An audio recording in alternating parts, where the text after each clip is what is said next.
चलिए बच्चों, क्लास शुरू करते हैं। जैसा कि आप सब जानते हैं कि 90 क्लास के बाद में हमारा एक टेस्ट हुआ, तो आज एक्सरसाइज नहीं है, लेकिन कल से एक्सरसाइज शुरू हो जाएगी। तो आज डे 91 में अल्फ़ाबेट शुरू हो गई है बच्चों, जी। जो एफ का बचा हुआ मटेरियल होगा वो भी हम इसमें ऐड कर देंगे अपने हिसाब से। फिलहाल आज का जो क्वेश्चन नंबर पहला है वो है गस्टो। ये होता है आनंद और उत्साह। तो इसका जो सिनोनियम बनेगा हमारा वो बन जाएगा एंथुसियाज्म। इसका एक सिनोनियम और बन सकता था जिसे हम ले सकते हैं बच्चों एंजॉयमेंट में, ठीक। या जील भी बन जाएगा इसका, क्योंकि जील इसका भी सिनोनियम है। फॉइबल की बात करूं अगर मैं, तो ये कमजोरी होती है, इसका सिनोनियम चाहिए अगर आपको, तो इसका सिनोनियम बनेगा बच्चों फीबलनेस या वीकनेस। फॉर्टिट्यूड की अगर मैं बात करूं तो इसके लिए सिनोनियम बनेंगे हमारे साहस, जैसे करेज, जैसे ब्रेवरी।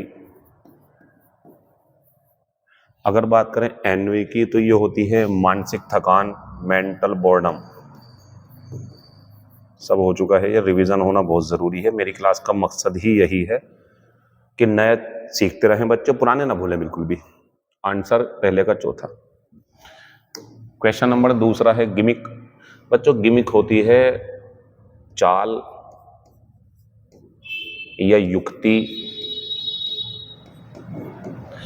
ये होता क्या है, ये अपने सामान को बेचने के लिए जो ट्रिक लगाई जाती हैं, जो नए नए स्टंट अपनाए जाते हैं, पब्लिसिटी कराई जाती है, वो जो चाले चलते हैं बिजनेसमैन, नए नए तरीके से, लुभावने तरीके से आप तक पहुंचाते हैं अपनी बात, उनकी वो जो है उसे बोलते हैं गिमिक। तो इसका सिनोनियम ट्रिक है और इसका सिनोनियम ये भी बन जाएगा पब्लिसिटी स्टंट। और फ्रिजिड की अगर मैं बात करूं तो ये हो चुका है पहले वेरी कूल, बहुत ठंडा। खास तौर से ये किसके लिए आता है, ऐसी महिला के लिए जो सेक्सुअली ज़्यादा एक्टिव ना हो, उसके लिए आता है। कंप्लेन की बात करेंगे तो ये शिकायत करना हो जाएगा। और अगर फेकंडिटी की अगर मैं बात करूं, अच्छा इतना तो पता होगा आपको, कंप्लेन वर्ब है और अब ये नाउन हो गई, ध्यान रखना इसका, ये पूछूंगा मैं आपसे कभी ना कभी। तो फेकंडिटी होती है उपजाऊपन, सिनोनियम चाहिए तो बन जाएगा फर्टिलिटी या प्रोडक्टिविटी।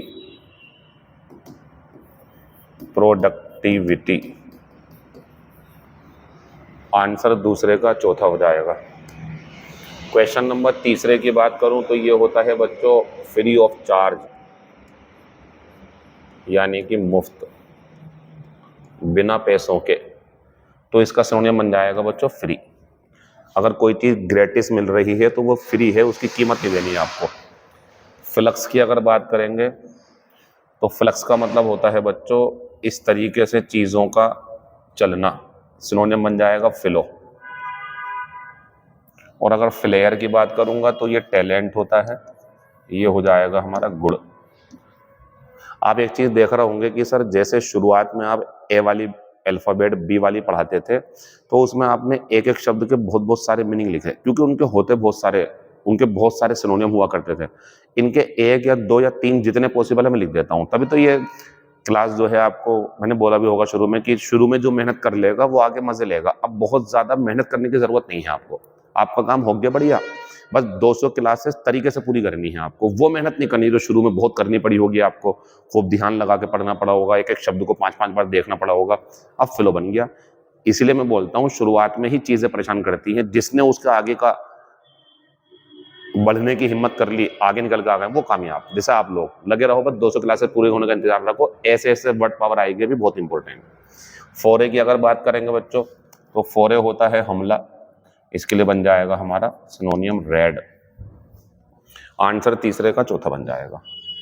क्वेश्चन नंबर 4 की बात करूं तो ग्राउज का मतलब होता है शिकायत। किसी काम को लेकर के आपको कोई शिकायत है, ऐसा आंसर बन जाएगा इसका सिनोनियम कंप्लेन। एंटोनियम पूछते तो एप्लॉज बन जाता, क्योंकि प्रशंसा होती है, नाउन है ये, एप्लॉड वर्ब होती है। अच्छा डिबेकल की बात करूंगा तो ये होती है फिएस्को, असफलता या फेलियर। अगर बात करूं एफईजी की तो ये पुतला होता है, यानी कि सिनोनियम बन जाएगा इसका डमी। आंसर 4 का तीसरा है। ये भी सेम यही है, ग्रम्बल शिकायत करना, शिकायत करना। आप उस चीज से खुश नहीं हो इसलिए आप उसे गलत कह रहे हो, यानी कि आप शिकायत कर रहे हो। इसका भी सिनोनियम पूछा तो कंप्लेन बन जाएगा। एंटोनियम पूछते तो एक्टोल, एक्सटॉल, क्योंकि इसका मतलब होता है प्रेज, तारीफ कर। फिएट की अगर मैं बात करूं तो फिएट का जो सिनोनियम होता है बच्चों वो होता है ऑर्डर। कई बार आ चुका है, बार बार पूछ रहा हूं मैं, मेरा काम ही ये है। पुरानी चीजों का रिवीजन आप करो। डिक्री या कमांड, ये इसके सिनोनियम बन जाएंगे। बात करेंगे डोंट की तो ये धमकाना होता है, इसके सिनोनियम चाहिए आपको, तो इसके सिनोनियम है ब्रोबीट, इसके सिनोनियम है बुली, इसका सिनोनियम है इंटिमिडेट, इसका सिनोनियम है थ्रेटन। ये हो गया बच्चों धमकाना। 5वें का आंसर चौथा हो गया। क्वेश्चन नंबर 6 की अगर मैं बात करूं तो ग्रीगेरियस का मतलब होता है मिलनसार, जो झुंड में या ग्रुप में या लोगों से मिलजुल कर रहना पसंद करता हो। आंसर बन जाएगा बच्चों सोशिएबल। एंटोनियम पूछते तो रिजर्व्ड बनता।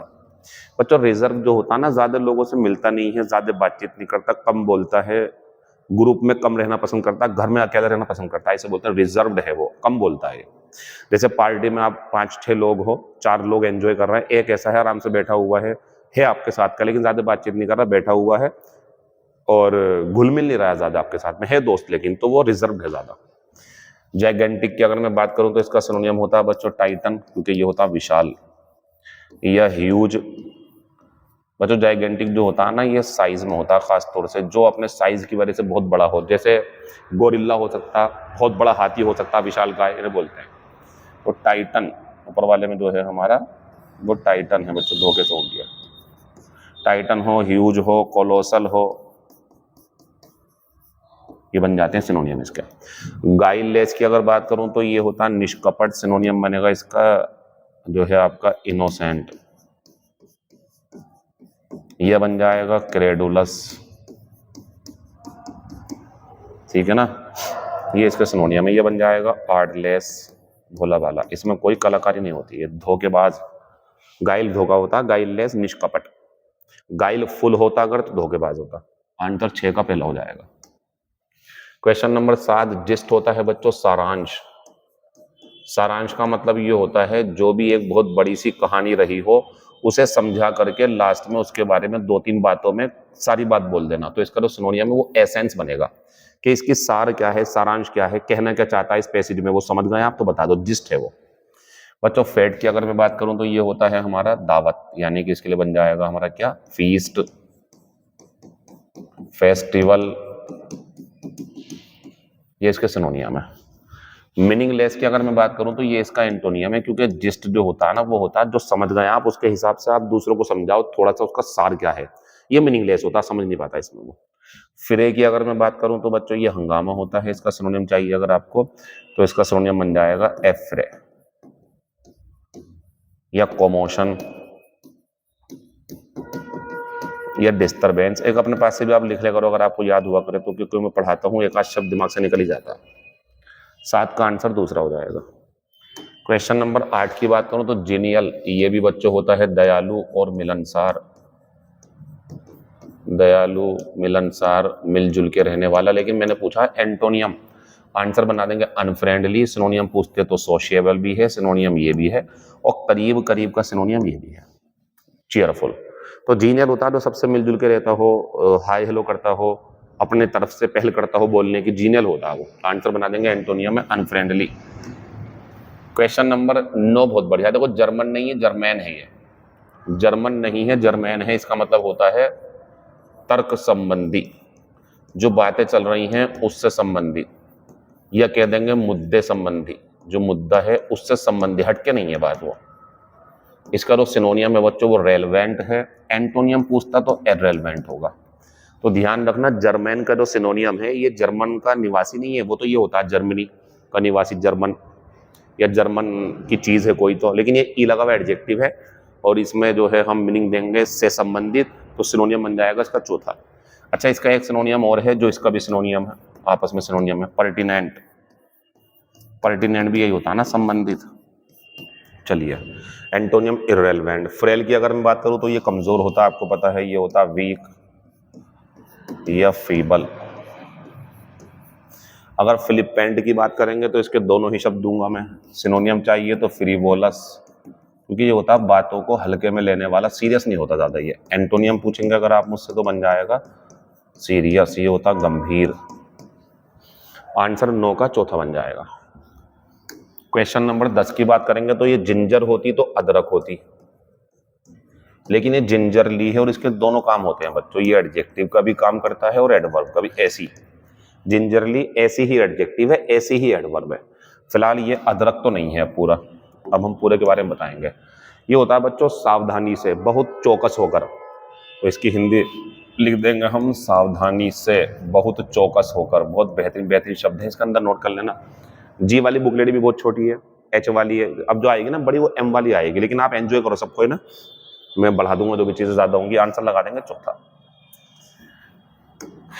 अगर बात करेंगे 11 नंबर की तो गेट समझ लो पहले, क्योंकि ये जो गेट होती है ये चाल होती है, यानी कि चलने का अंदाज। जो चलने का अंदाज होता है किसी के, चाल तो बहुत सारी होती है ना, तो ये चलने का अंदाज होता है किसी के, जानवर का या इंसान का जो चलता है वो किस तरीके से चलता है।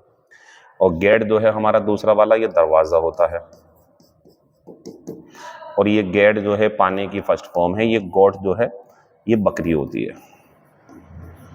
अच्छा, कभी कभी आप सुनते होंगे विराट कोहली गॉड है, रोनाल्डो गॉड है फुटबॉल का। तो गॉड का मतलब यहाँ पे होता है ग्रेटेस्ट ऑफ ऑल टाइम। जितने भी अभी तक वो क्रिकेट में या फुटबॉल में खिलाड़ी रहे हो उन सबसे ऊपर है ये, सबसे ज्यादा महान माना जाएगा, तो इसे बोलते हैं ग्रेटेस्ट ऑफ ऑल टाइम, ये बोलते हैं। आंसर 11 का जो है उसे देखते हैं अब। तो he walked with an awkward like a penguin. तो ये कंफर्म हो चुका है कि यहाँ पे चाल दिखानी है हमें, तो आंसर लगा देंगे पहला। वो एक बड़ी अजीब सी चाल के साथ चला, जैसे पेंगुइन चलती है, मटकते मटकते इस टाइप से। आंसर 11 का पहला हो जाएगा। क्वेश्चन नंबर 12 की बात करेंगे तो देखें जरा, देखो ग्रेस जो होती है ये होती है चमक, चेहरे की जो चमक होती है, जो चेहरे पर आपकी चमक है, लालिमा। चेहरे पर लालिमा भी बोल सकते हैं आप इसे, ठीक है ना। ये तो हो गया हमारा नाउन। ग्रेसफुली एडवर्ब होती है, एडवर्ब। एडवर्ब ग्रेशियस एडजेक्टिव है और ग्रेसफुल एडजेक्टिव है। तो दो एडजेक्टिव, एक एडवर्ब और एक नाउन, तो इसे हटाओ यहां से भी, क्योंकि ये जो है हमारा एलिगेंट एडजेक्टिव है। तो एंड के बाद में यहां भी क्या चाहिए, एडजेक्टिव। इसे हटा दो, इसे हटा दो। अब ये दो शब्द ही नहीं, में मुझे डिफरेंस बताना था। देखो बच्चों, जब ग्रेसियस हुआ करे तो ये होता है उदार, दयालु, अच्छे दिल का। इसमें दिल की बातें, दिल से अच्छा, इसके लिए आएगा। और ग्रेसफुल जो होता है ये होता है सुंदर, शानदार। इसमें सुंदरता होती है, उसमें उदारता होती है। दोनों का यूज इस तरीके से करना आप। अभी बताओ, the exterior of the building was, building का जो बाहरी जो रूप था उसका, वाज एलिगेंट, बड़ा भव्य, वैभवशाली। और आंसर लगा देंगे चौथा। और सुंदर था, यही तो कहेंगे ना। अगर ग्रेशियस कहेंगे तो ये तो किसी व्यक्ति की दयालुता के लिए आएगा। क्या पता अगले वाले में ये वाला आंसर आ जाए, सोचो आप। She was blank enough to thank मी।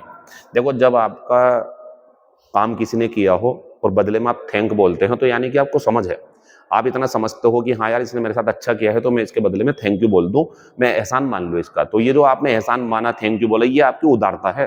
वरना बहुत सारे लोग होते हैं, काम करा मुंह बना के चले जाते हैं। तो ये जो आपने करा, इसकी वजह से आपको कहा जाएगा ग्रेशियस। बात आती है सर यहाँ पे ग्रेसफुली क्यों नहीं आएगा, क्योंकि देख लो इतने क्लोज को आप, क्या इसमें कोई मेन वर्ब है जो एडवर्ब लोगे आप? ना जाऊं की जरूरत है, क्योंकि ये एडजेक्टिव के बाद में आती है, एडवर्ब है यहाँ पे ये, और ये एडजेक्टिव लेगी, इसके बाद में आती है ये, तो एडजेक्टिव आएगा। आंसर चौथा है इसका, तो तीसरा वाला ये नहीं है। तो वो सुंदर नहीं, वो सुंदर से थैंक यू का मतलब है क्या है, वो दयालु थी, वो समझदार थी, इसलिए उसने मेरा शुक्रिया अदा किया। आंसर तीसरा है। क्वेश्चन नंबर 14 की बात करूंगा तो ये आंसर है बच्चों, टू मेक पब्लिकली नॉन। इसका आंसर दूसरा है। इसका मतलब होता है जनता में बात पहुंचाना, सब लोगों के पास बात पहुंच जाएगी, ऐसा कर देना। To give currency.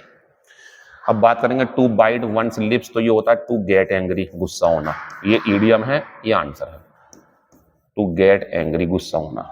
To get cold feet का मतलब होता है टू बी फेयरफुल, डर जाना। टू बी फेयरफुल, डर जाना नहीं, इसके लगाएंगे बच्चों टू गेट फेयरफुल। फिर दोबारा बोलूंगा मैं, वो मीनिंग नहीं बन पा रहा ना सही से, वरना वो डर रखने वाला हो जाएगा। तो टू गेट कोल्ड फीट का मतलब हो गया डर जाना, यानी कि फियर, इतना लिख देंगे, ये वर्ब है यहाँ पे, डर जाना। ठीक। अच्छा, टू बीट दी एयर की बात करेंगे तो ये होता है टू डू यूजलेस वर्क, ऐसा काम करना जिसका कोई फायदा ना हो, या इन वैन, जो बेकार के काम हो उन्हें करना, ऐसा काम करना जिसका परिणाम नहीं होगा कोई सा। आंसर 14 का दूसरा हो जाएगा। Question number 15, find out the correctly spelled word. देखो लेफ्टिनेंट गलत है, यहाँ आएगा ए, ई हटा देना। एंडेवर प्रयास होता है, सिनोनियम है इसका एफर्ट या अटेम्प्ट, ये इसका सिनोनियम है।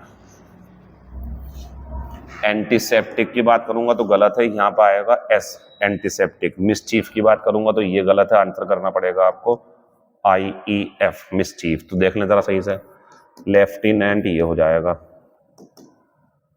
LIEUTENANT, lieutenant. ठीक है, यहाँ ए है। एंडेवर सही था, एंटीसेप्टिक जो होती हैं दवाइयाँ उसके लिए लगाते हैं एंटीसेप्टिक ये। मिसचीफ की बात करेंगे तो मिसचीफ में जो है CHIEF होता है। खत्म हो गया ये। जो उस दिन का होमवर्क था हमारा वो ये रहा हमारे सामने, ये पुराना वाला क्वेश्चन है, ये आज का नया है, तो पुराना वाला देखते हैं पहले हम। तो I don't blank anything in reward, ये बोल रहा है कि मैं इनाम में मैं कुछ भी उम्मीद नहीं करता, मैं नहीं चाहता कि मुझे इनाम में कुछ मिले। तो एक बात तो ये है कि वर्ब चाहिए तो एक्सेप्ट हटाओ, क्योंकि ये तो काम करती है हमारा, ये तो काम करती है प्रीपोजिशन का के सिवाय, इसे हटाओ आप, ये नाउन है एक्सेस। अब दो बच रहे हैं हमारे पास में। एक्ससीड का मतलब होता है से ज्यादा हो जाना, ये होता है उम्मीद करना, तो मैं इनाम की उम्मीद नहीं करता हूं। क्वेश्चन नंबर अगले वाला जो है उसे आप सोल्व करें और मुझे आंसर दें, ये बहुत बढ़िया सवाल है आपका। एनवीएस आएगा, एनवीएबल आएगा, एनवी आएगा या एनवीएसली आएगा। यहाँ पे जो है ना ये एनवी का ये हटा देना, ए धोखे से टाइप हो गया बच्चे से ये। ठीक, तो आंसर देखिए क्या आएगा। एडजेक्टिव, एडवर्ब, एडजेक्टिव आएगा तो कौन सा आएगा, कमेंट बॉक्स में जरूर आंसर दिया करो आप। बाकी बातें कल होंगी, मिलते हैं कल आपसे 92वें क्लास में। Thank you, all the best.